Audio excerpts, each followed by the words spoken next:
হাতে তো লাটাই নাই আর আপনার হাতে ঘুড়ি নাই, কম্প্রোমাইজে যাবেন?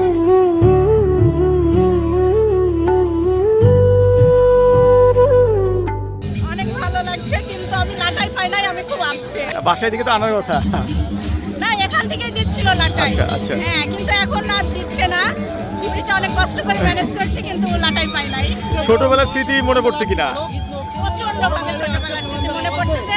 ছোটবেলায় যে মাঠে ঘুড়ি উড়াইতাম সেটা খুব বেশি মনে পড়তেছে। আসলে উড়িয়েছেন কিনা? অবশ্যই, আমরা গ্রামের মেয়ে ভাইয়া, আমরা তো ঘুড়ি উড়াবোই।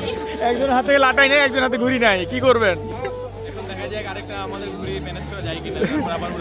তার হাতে তো লাটাই নাই আর আপনার হাতে ঘুড়ি নাই, কম্প্রোমাইজে যাবেন? আমি আগে লাটাইটা চেয়েছি, অফারটা আমি আগে দিয়েছি, উনি কিছু বলে না এখনো। আচ্ছা, অফারটা কিন্তু আমি ওনাকে দিয়েছিলাম যে ভাইয়া লাটাইটা পাওয়া যাবে কিনা, উনি কিন্তু এখনো কিছু বলে নাই। আজকে আমাদের ঘুড়ি উৎসব, আমরা মূলত এবারের যেই 3 দিনব্যাপী উৎসব তার মধ্য দিয়ে আমাদের যে নিজস্ব সংস্কৃতি এবং দীর্ঘদিনের ঐতিহ্য, সেই ঐতিহ্যকে তুলে ধরা এবং উদযাপন করার চেষ্টা করেছি।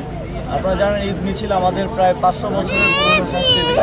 ঘুড়ি উৎসবও আমাদের অনেক পুরনো সংস্কৃতি এবং গ্রামাঞ্চলে এখনও নিয়মিত ঘুড়ি ওড়ানো হয়ে থাকে।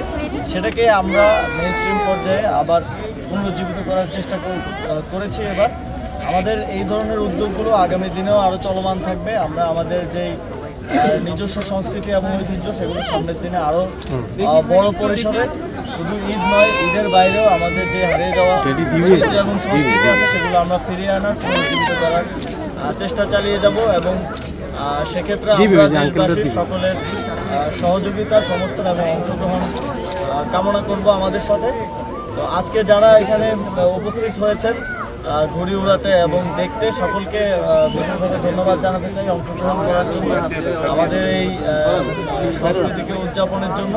এবং সাংবাদিক যারা উপস্থিত হয়েছেন আপনাদেরকেও ধন্যবাদ এবং সকলকেই আমাদের তরফ থেকে জানাচ্ছি ঈদ মোবারক। আসলে কত বছর পরে ওড়াচ্ছেন? নিচে নিচে এত মুখের কাছে নিও না, দূরে না।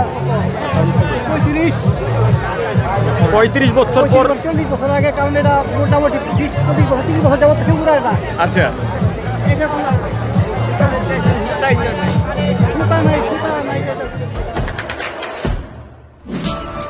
দেশে দেশে সবার সাথে দ্য নিউজ।